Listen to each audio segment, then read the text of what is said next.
There are many famous government parliament buildings around the world. Some grand, some small, they all have a history. And many of the historic places are still in use. But there's only one that can be called the oldest, and this one is located in the Netherlands. This is the Binnenhof, the oldest parliament building in the world that is still in use. Well, you can find the oldest parliament in Iceland and was founded in 930 when they held sessions outdoor at Looberg, or Lawwork, till 1798. The Binnenhof, originally called Hof van Holland, is a complex of multiple buildings in the center of The Hague, and has been the center of Dutch politics since 1584. It's over 90,000 square meters in size, that's comparable to 12.5 football pitches. But the Binnenhof origins go back way further, to the year 1229, where Floris IV van Holland purchased the ground rights of the land to build a castle for the Counts of Holland. It was built for hunting and was located near the Haagse Bos, one of the oldest remaining forests in the Netherlands, and laid next to a dune lake. The castle was special, since it was one of the first buildings in the Netherlands built with bricks. Through the years, the castle expanded and changed. The remains of the basement of the castle form now the basement of the famous Ridderzaal, or Knight's Hall. This is the oldest part of the Binnenhof. The Ridderzaal and the Hofchapel were built between the year 1248 and 1280. During the next ages, the castle grows and changes. Many buildings were added, but also the surrounding area changed. A city formed around the castle, and the dune lake next to the Binnenhof was turned into the Hofvijver. When the 80-Year War in 1568 broke out against the Spanish rulers, representatives of the 7 provinces met in The Hague at the Binnenhof from 1585 onwards.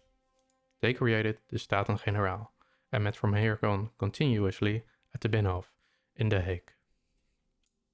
So, since this day in 1585 till now, the Binnenhof in The Hague was used as the official Dutch parliament building. During these years, many more renovations happened and new buildings were created, till we arrive in the year 1795, when the Dutch Republic ended and the Netherlands became a satellite state under the rule of France. This lasted until 1810, when Napoleon took full control over the Netherlands. This occupation lasted till 1813, when the French rule ended. During Napoleon's occupation, the government moved temporarily away from the Binnenhof, because Napoleon believed that the sea air was bad for his health, so he first moved the government to Utrecht and after that to Amsterdam. After the fall of Napoleon in 1815, the Netherlands and Belgium merged, and the government switched each year between The Hague and Brussels. When Belgium achieved their independence in 1830, the Dutch government moved fully back into the Binnenhof. During World War II, Nazi Germany in 1940 till 1945 used the Binnenhof to govern the Netherlands. After the war, the Dutch government returned to the Binnenhof. In 1988, the last expansion was started. The room for the Tweede Kamer, or the House of Representatives, has become too small. So a new modern expansion was to be created to fit its future needs. This was finished in 1992. Now we arrive at the current day. The Binnenhof is the center of Dutch politics, where the Tweede Kamer, or the House of Representatives, has 150 seats, and the Eerste Kamer, or the Senate, has 75 seats. The office of the Prime Minister is also located at the Binnenhof, and is called Het Torentje, roughly translated to the Little Tower, and is comparable as the Dutch version of the Oval Office in the White House. The first Prime Minister to hold this office was Johan Rudolph Thorbecke in 1849. Mark Rutte was the longest sitting Prime Minister from 2010 to 2024, and currently is the Secretary General of NATO. One of the common reactions of other world leaders who have visited the office are surprised with how small it is. Due to its historic site, the Binnenhof is a popular tourist attraction, and normally has over 300,000 yearly visitors from all over the world. But this has temporarily changed. In 2015, the decision was made to start some big renovations at the Binnenhof, since many buildings are outdated and exhibit technical defect. The renovations are needed to save the history and make the building future-proof, more safe and more sustainable. Also, a new visitor's entrance is to be built. Before the renovation started, a big part of the government had to find a temporary location to continue their work while work was done at the Binnenhof. In the temporary new locations, they built a replica of the Tweede Kamer, so the transition was smooth. They moved over in July of 2021. With everything ready, the renovation of the Binnenhof could finally start. So on the 1st October 2021 was the officially first renovation day.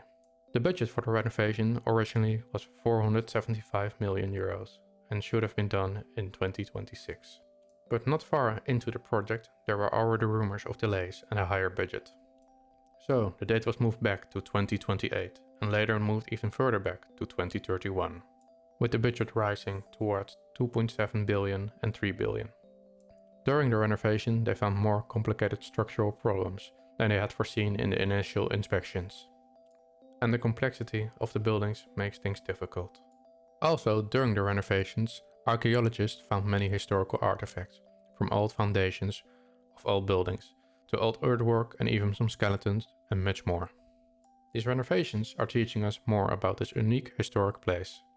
And much more is for sure to come. With these kind of projects, we won't know where the finish line is. It might even be delayed more past 2031.